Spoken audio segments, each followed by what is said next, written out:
I've been asked to watch Nick Crowley for a long time, and I haven't, for reasons that I don't know. The Internet's Darkest Corners 5.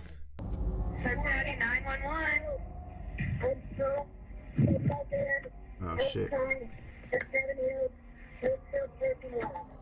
It's 3:16 p.m. on April 10th, 2018.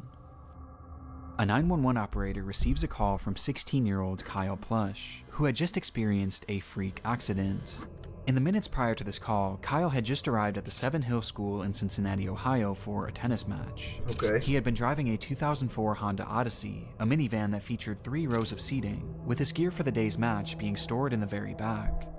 In order to retrieve it, Kyle climbed to the back of the vehicle and reached over the 3rd row seating, extending his body as far as it could go in order to grab his equipment. Okay. When suddenly, We've all done it.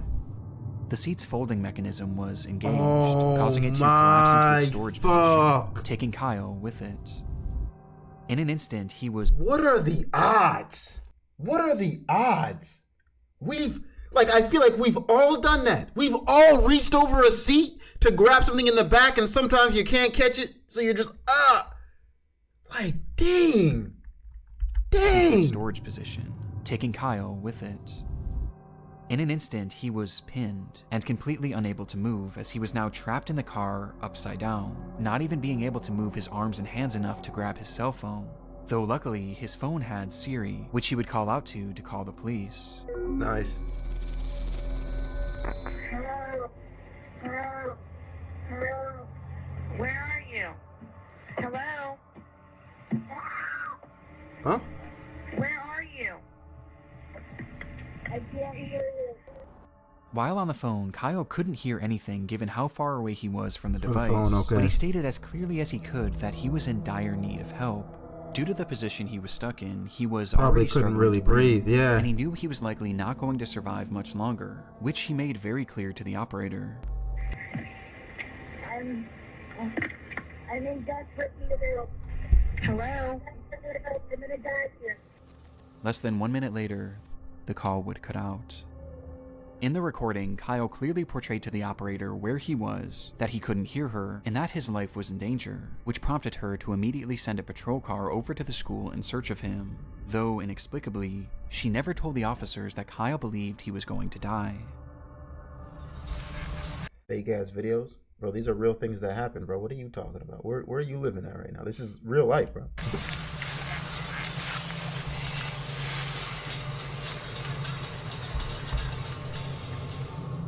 Not understanding how dire the situation was, the officers that pulled up to the scene didn't even bother to stop the car. Instead, they simply drove throughout the parking lot, unsure of what car was Kyle's. They didn't even bother to turn down their music or crack a window. Oh, man. Oh, seemingly being more interested in the types of cars that other students were driving. These kids drive better cars than you do. As officers continued their half-hearted search, another phone call would be made to 911. It was Kyle, whose tone was now drastically Okay, different. he's still alive. I probably don't have much time left to tell my mom that I love her if I die. Holy shit, this is fucking crazy. This is not a joke. Holy fuck, this is crazy. After Kyle says his goodbyes, he tries one more time to relay what was happening, this time providing the parking lot he was in, along with the exact make and model of his car. This is not a joke. I'm trapped inside my gold Honda Odyssey van in the software parking lot of Seven Hills Theft. Send officers immediately. I'm almost dead. At this point, Oh my officers God. were still in the parking lot To looking. know you're gonna freaking die and not be able to do anything is nuts. Like, to feel just like stuck. You're losing your life slowly. The breath is leaving you and you're like, bruh, someone don't get me right now. Like, I don't know what I'm gonna do. Dude, I hope he survives this. For him. Help was literally just a few feet away, and on top of this, the operator was also able to get a ping from Kyle's phone, which gave coordinates to his exact location within just 5 to 10 feet of his vehicle. Okay. And yet, the dispatcher never passed this information along.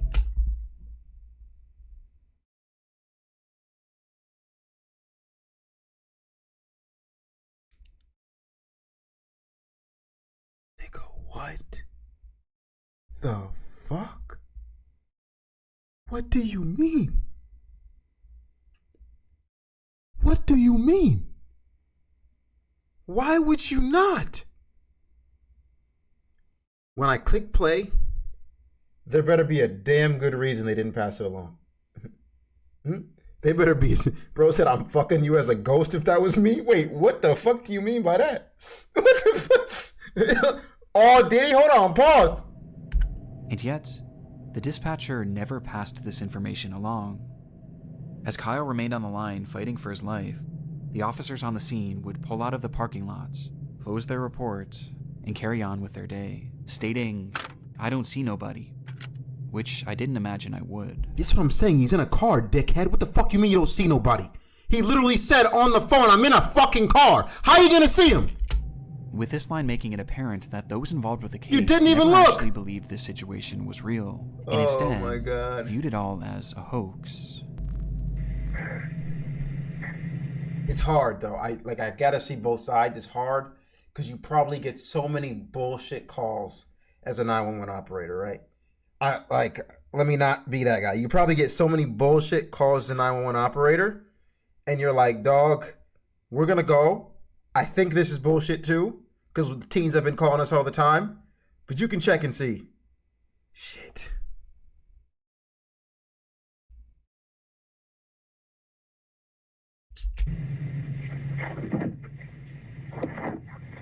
He tells him the exact car. Yeah, but the operator didn't tell the people, right? So, oh my God. Just minutes later, Kyle would go quiet, and the phone would disconnect for a final time. She should still do her job. She should indeed. She should indeed. She should indeed. I can't disagree with you on that, bro. 6 hours for that trunk to be opened, Oh and my not by the God. police, but instead by Kyle's father, who had Oh no my idea that God. any of this had taken place, seeking out his son's vehicle only to find Kyle flipped upside down in the trunk. Oh my God. He had been dead for hours. Despite the circumstances, Kyle did everything right. He remained calm, he was respectful, and he described exactly where he was and what his car looked like. And yet, the police never really bothered to take his case seriously, instead believing that this was all just a prank. And had the dispatcher simply relayed how serious the situation was, and had these officers just gotten out of their car Yeah, to we look more literally could have thoroughly, saved this Kyle kid's life. Plush most likely would have survived. Fuck, bro. As a result of the mishandling of Kyle's case, $6 his million parents, Jill and settlement. Ron, were awarded a $6 million settlement with the Cool. city of Cincinnati. That's great, but that doesn't bring my fucking kid back. Like, fantastic. Glad to have them, but that doesn't bring my son Though back. even bro. more importantly for the couple, they vowed to do their part to assure that mishandled 911 calls of this nature never happen again, as they've gone on to consult with various emergency call centers to tell Kyle's story, somehow taking this horrible accident and selflessly turning it into something positive for the rest of society. Today, these phone calls remain relics of a grave error made by law enforcement, and a life that never should have been lost, with these recordings now being forever immortalized in the internet's darkest corners. This piece clearly shows the metamorphosis possible using computer Shit. graphics. We're going to play a game. Is it hard to see? Yes, it's hard to Internet's see. darkest corners. Oh my God, these videos are bangers. I forgot when we watched the first one how good they were. Like in production wise, not in the content. It's Hide and April seek. 4th, 2020. A man living in Baltimore, Maryland goes live on his Facebook page announcing that tonight would be another one of his famous game nights. At this time, the COVID lockdown was in place all across the United States. On top of the police failed, what about the car, bro? I feel like it would be stress tested for that. I mean, are you really going to catch everything? Right? And the thing about cars, like anything in life, is they deteriorate over time. Like, things get loose. Things just break down, right? So maybe when they got the car, that wouldn't happen. But as time goes on, seat gets a little looser than it should be. And boom, it tips, right? That's what I'm thinking. His famous game nights. At this time, the COVID lockdown was in place all across the United States, and practically everyone was cooped up indoors, with little opportunity for real socialization. But for 24-year-old Ernest Wilson and his friends, this didn't stop them from having a good time. Ernest often hosted parties featuring childhood games like Monopoly and Uno, adding in his adult flair by turning them into drinking games, with one game in particular being top of mind that night. Hide and seek. The evening began with Ernest inviting his Facebook friends to the function, letting them know that this time the game night would be held at an Airbnb rather than in his home, though he never gave out the address, as this was a closed invitation event, which he made very clear on his page. Please don't show up with nobody I didn't personally invite if we didn't discuss it first. They're going to get left outside. Ernest took this so seriously that at one point he even called out one of his viewers, stating outright that they were not allowed to show up under any circumstances. You're not invited. You're not pulling up on me. Why are you doing this on Facebook again? Why are you doing this on Facebook? Like, why, if you're gonna personally invite people, just The person who just joined. If you're still watching, you're not invited. Because you don't fucking listen, and I'm gonna bang you in your mouth next time. oh my However, god. it was never revealed who exactly this person was, or why Ernest expressed such hostility towards them. That's what I'm saying. From there, Ernest would start and stop his live stream a few different times, showing the progression of the party, which ended up with a decent turnout.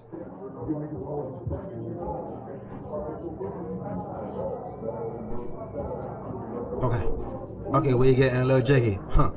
We getting a little By jiggy. 2 a.m., with there being no signs of slowing down, Okay, it was time for the main event. Is this all on live still, or what? Or are these like recorded videos? About to play hide and seek. This was the caption for Ernest's final live stream of the night, which shows his group of friends all preparing to online. play the game, turning off all the lights in the house before Ernest himself steps outside, assuming the role of the Seeker, beginning his countdown as the camera keeps rolling. One, I'm scared where this is gonna go, Chad. I ain't gonna lie. 3, 4, 5, 6, 7, 8, 9, 10, 11, 12, 13. I can hear y'all. 14, 15. I can see y'all. 16, 26, 27, 28, 29, 30. Because I'm tired of fucking counting. Ready or not, here I come. Before anything happens, I just want to say this is actually a kind of a cool idea, minus the live thing. All right, like to have a party and like a normal party first, like everyone has fun, has some drinks, some snacks, some foods, and then you guys play hide and seek. Because playing manhunt at friends' houses as a kid was always awesome. When I go to my friend's house and we're playing fucking manhunt, dude, that was so lit. They'd have big ass yards. We'd be hiding behind trees in the dark. Always fun, dude. Always fun. So I'm thinking, even as an adult, I think I still enjoy it. I'm not gonna lie. Thinking back, I'm like, yeah, I'd still enjoy that shit for sure. 29, 30, because I'm tired of fucking counting. Ready or not, here I come. After a long 30 seconds, it was time to find his friends, with Ernest starting his search inside the home. Ain't nobody in this bathroom. I didn't think about it. Fuck. Oh, alright. How big is the house? You had a lot of people there, bro.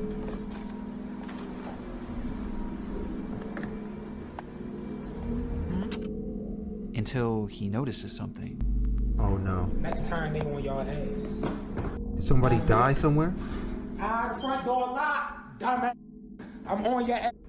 Oh no, someone just came According in. to Ernest, someone was trying to get in through the front door, Oh, unaware no. that he had just locked it. And assuming that this was one of the people he was looking for, Oh, he took off to the no. backyard, believing that's where he would find them. And sure enough, he did. 1, 2, 3. Who the f is that, G? I don't know. Get your dumb ass on the other side of this gate. Who the fuck? Who the fuck is that? Ernest flips the camera around, revealing a man hopping over a gate I'm to the scared! backyard. He had no idea who this person was, but he seemed to assume that they were likely just trying to get into the party, not really taking it too seriously, hence his joking attitude. Though his attitude would soon shift drastically. Dumbass nigga. This can't be one of my friends. Oh no. What? What? Hey, Pride! Pull that shit up! What'd he say? What'd he say? I'm an ass nigga. This can't be one of my friends. Fuck on the ground. Fucking a rail sit? What? Hey, Pride! Come on, sit down!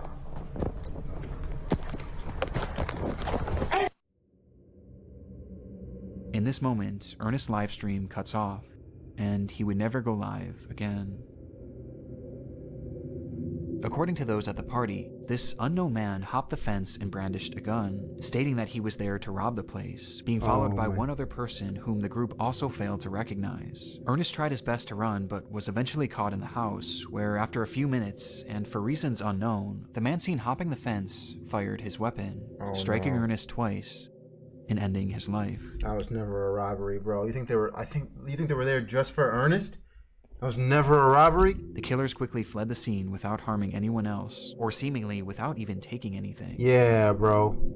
The footage is highly disturbing, knowing that we're witnessing the final moments of a man who was just having some fun with his friends. But what makes this so much darker is that we have no idea who this person is. You think it was the dude who he said in the live stream? Ernest clearly has a temper. Clearly. To say that to somebody on a live stream is just crazy.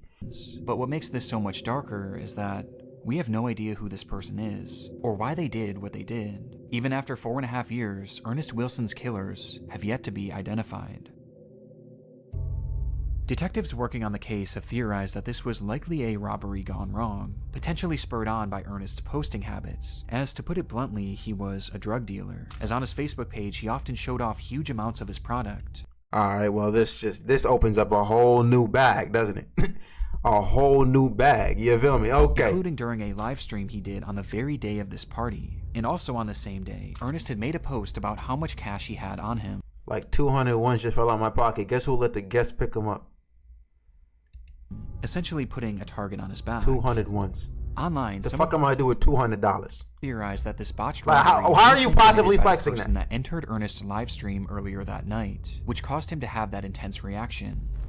You're not invited. You're not pulling up on me because you don't fucking listen. And I'm gonna bang you in your mouth. Ernest's live stream earlier. Some have theorized that this botched robbery may have been committed by the person that entered Ernest's live stream earlier that night, which caused him to have that intense reaction. I'm saying, dude. You're not invited. You're not pulling up on me because you don't fucking listen. And I'm gonna bang you in your mouth next time. Though to my knowledge, he got backdoored. How would they find him? For sure, all it takes is like, you know how many people were at that party? You think not one of them was an op? Even a secret op? You feel me? You're not pulling up on me because you don't fucking listen. And I'm gonna bang you in your mouth. See, shit like this too, you're gonna make enemies. This person has never actually been tracked down. You're gonna make enemies like that, dude. But by far the most common sentiment online was that Ernest's friends were involved to some capacity, as none of them were injured and none of their possessions were taken, making it clear that at the very least, this crime was targeted at the host. For sure. And on top of this, remember, Ernest never shared the address for that Airbnb, at least not publicly. And yet, these people just so happened to show up to the home at the exact moments that Ernest was by himself playing hide and seek. Yes, what I'm saying. And perhaps most chillingly, as the robbery is unfolding, you can hear one of Ernest's friends chuckling in the background. This can't be one of my friends. Fuck on the ground.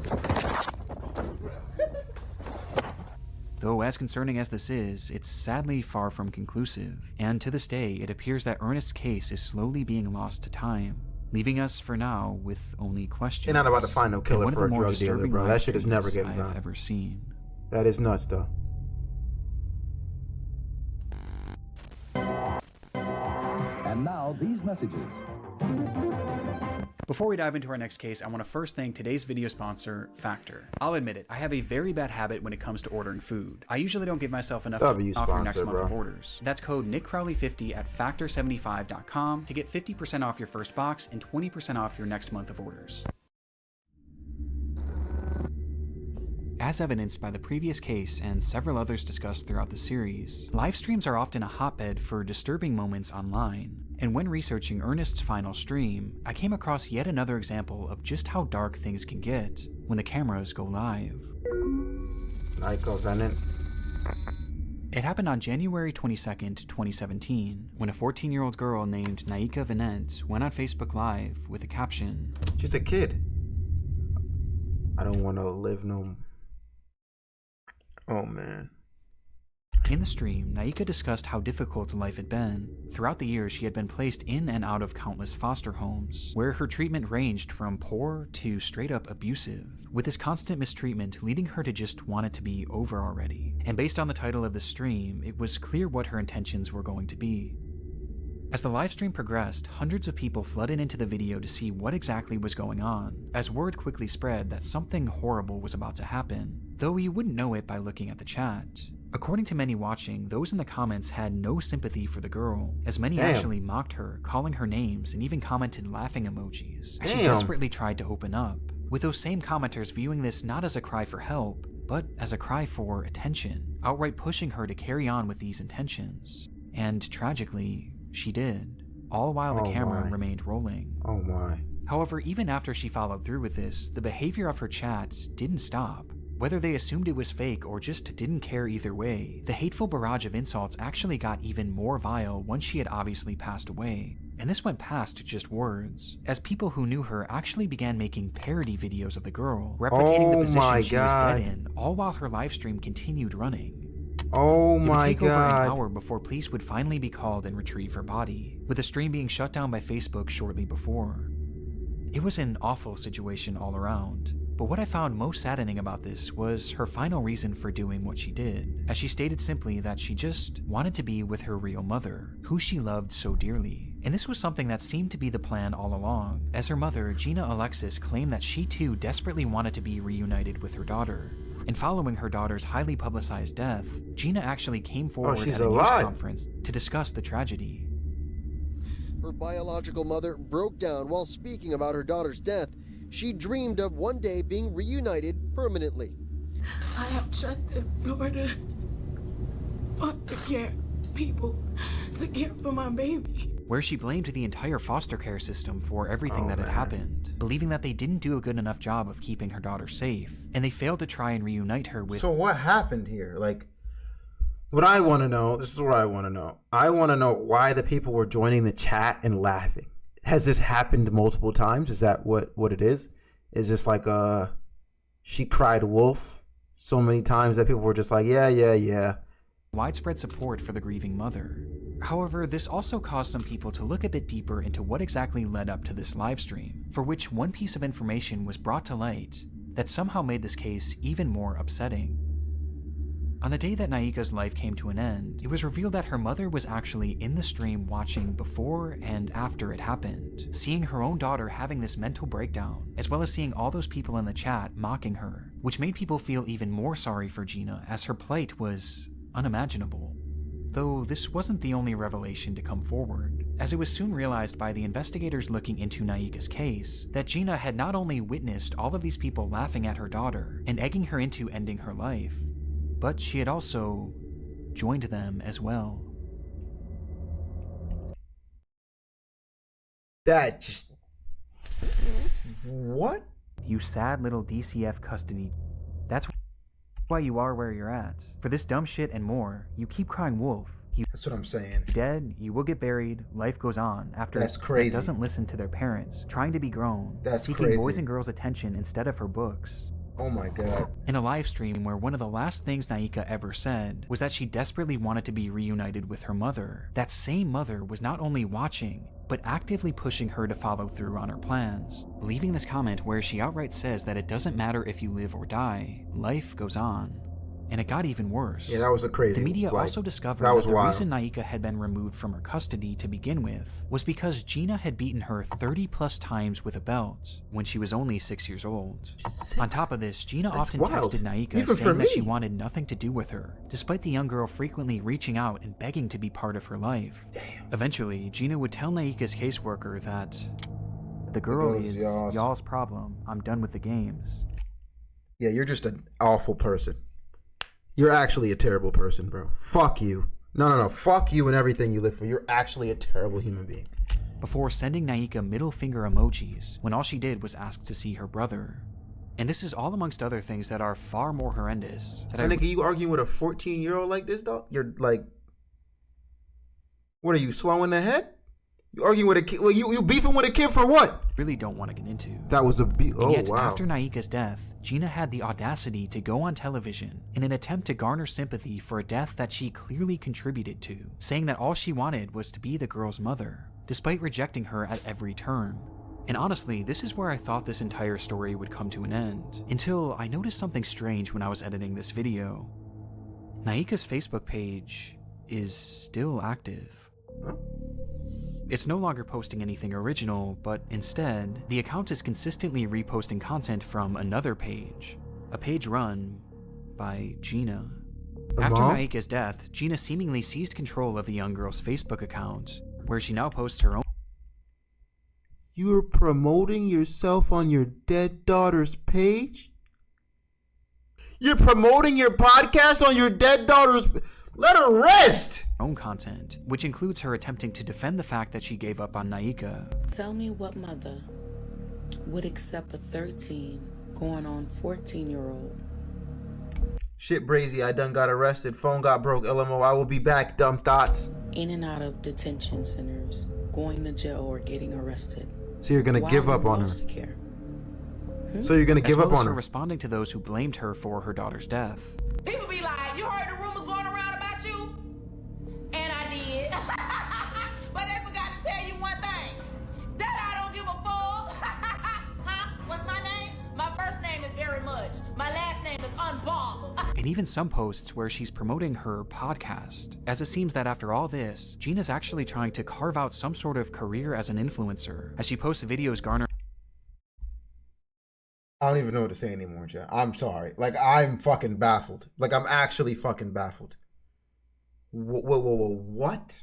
Sympathy for the loss of her daughter, along with giving out parenting advice. Like, there's so much stuff that parents need to do for their child Please. that they're not motherfucking doing. What did you do? They're not paying attention because they're taking the easy way out. With all this making it even more obvious that Gina has little to no remorse for what she did.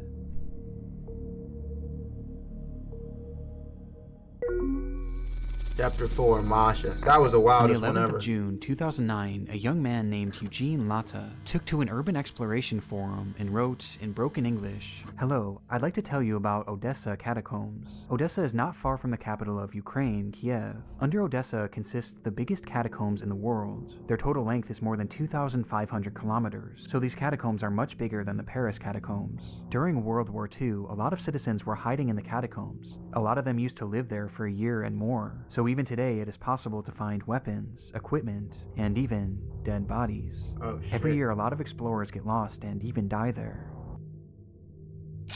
His post was accompanied by a series of photographs from the underground labyrinth, which stretched over 1,500 miles, its paths winding aimlessly deep below the surface of the earth. The structure was mainly the result of limestone mining many years ago, though despite this, it was never properly mapped, and was, conversely, not often explored, essentially being a pitch-black maze to nowhere. Okay. Given that the area wasn't well known back in '09, the post was met with amazement. Fellow urban explorers applauded the location and the photographs that Latta had taken, wanting to see even more, and since he was a native of the area, Latta delivered. "Thanks to all. If you want, I can add more photos. As I said earlier, a lot of people get lost and even die under Odessa. Maybe this photo will shock you." What is it? Huh? It's the dead body of a 19-year-old girl who had gotten lost in the maze. You took a picture and Though it's posted it? censored here, the image shows 3 young boys staring blankly at the camera as they stand behind Nigga, you just the badly Logan Paul'd decomposed this? body. Understandably, this image caused a lot of intrigue on the forum as other users began to press for more information. And sure enough, it was a story that Latta knew well. It was just a skeleton, I guess. Happy New Year, everybody! Happy 2005! It was New Year's Eve, the final day of 2004, when a group of teenagers made their way down into the catacombs to begin their celebration. This wasn't super uncommon at the time, as many of the entrances to this labyrinth were very easily accessible. This one in particular just so happened to be located directly next to the public school, School 56, and had just been left wide open, making it the perfect place for friends to sneak a few drinks. As the group began to grow more intoxicated, one of the girls wandered off in search of a place to relieve herself. However, she apparently took one too many turns and soon found herself completely alone. She cried out, but the tunnels were just too complicated. Shit. Each step she took led her more and more into obscurity. Her friends tried to find her, or maybe they didn't. We really don't know. Rooms now. But in their drunken state, they left the tunnels without their friend. Damn. And never went back to find her. Damn. If she did have a flashlight, it wouldn't have lasted long. And for days, she likely wandered deliriously through that pitch black maze. Until... This is one of those moments my grandma always says, don't be hanging out with them white people. That's what she always used to say. Don't be going in the woods with them white people. I'd be like, Grandma, bro, you racist. But you see enough things and you're like, man, I see what you were trying to say, bro. I see what you were trying to say. For days, she likely wandered deliriously through that pitch black maze. Until after what was likely at least 3 awful days, she passed away, with her body being found approximately 3 miles away from the nearest exit. Shit. And looking at one of the only attempted maps of this tunnel system, she never stood a chance. Perhaps it was dehydration or hypothermia that killed her, but according to some, based on the photo, the corpse appears to have its skull caved in, implying that in a desperate attempt to end her anguish, she may have bashed her head against the wall until she passed away. Oh my God. Her name was Masha, and she was only 19 years old. Oh my God. 3 long months later, in April of 2005, Lata and his group would stumble across the body, immediately reporting their findings to the police, though law enforcement refused to even try and venture down there in order to retrieve her, as they knew just how dangerous and unmapped this environment was. Yeah. It would take 2 long years for her body to be recovered, thanks to a friend of Lata writing a strongly worded letter to the government that included a photo of Masha's body. The story is unimaginable. To be trapped in a place like this with no means of escaping, it has to be the absolute worst way. What if she was killed? I mean, we don't have any evidence for or against, so it's hard. Like, yeah, what if they did go in there, killed her, and then just said she went to go pee, right?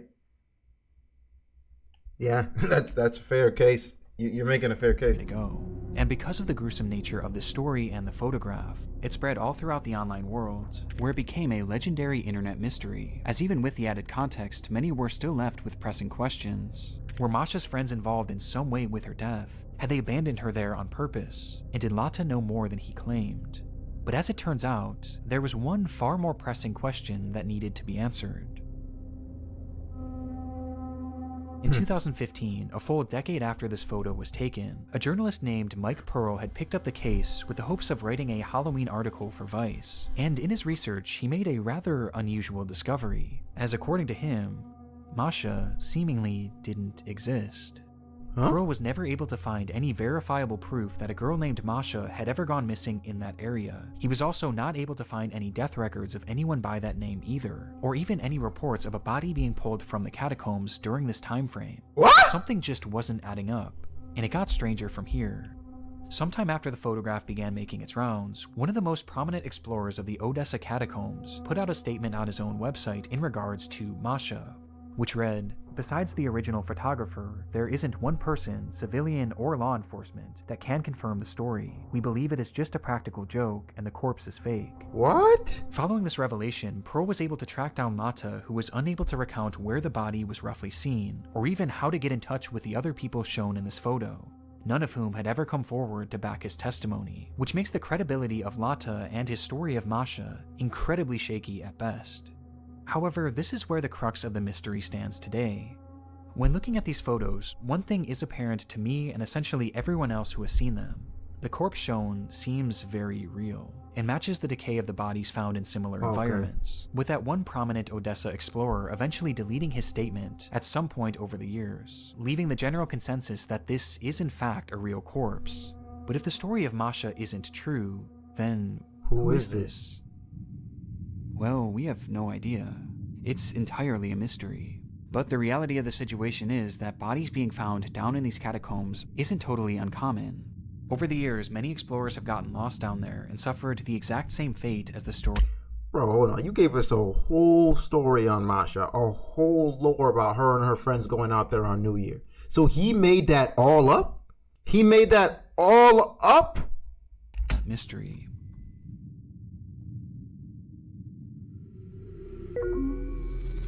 Faces.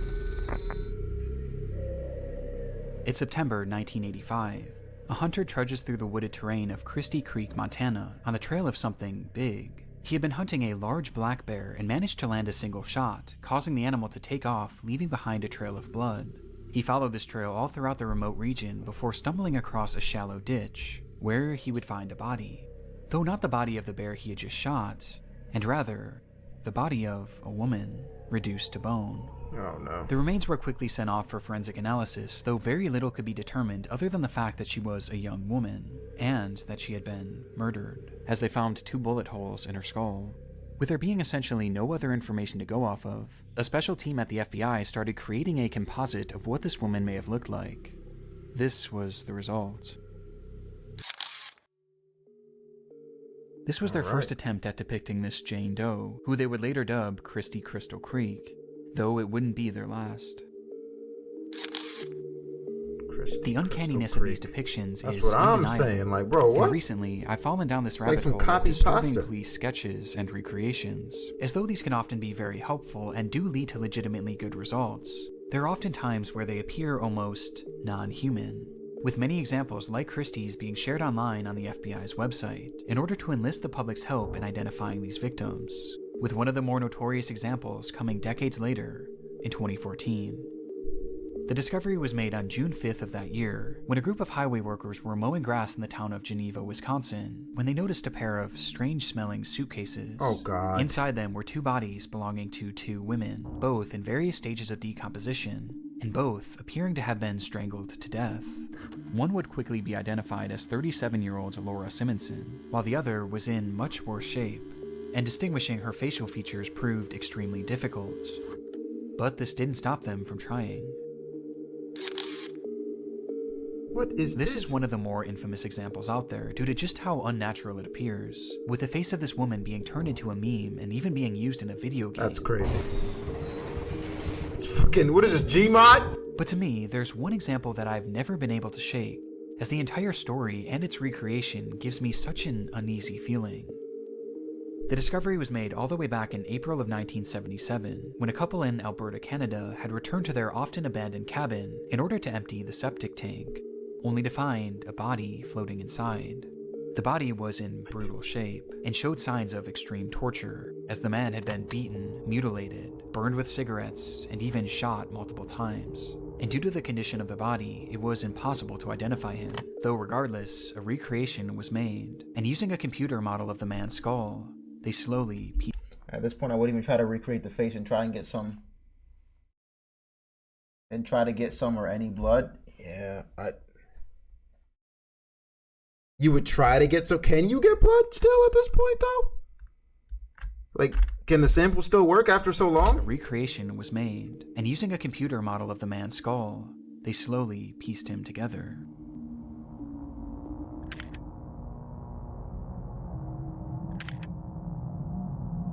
Oh my God.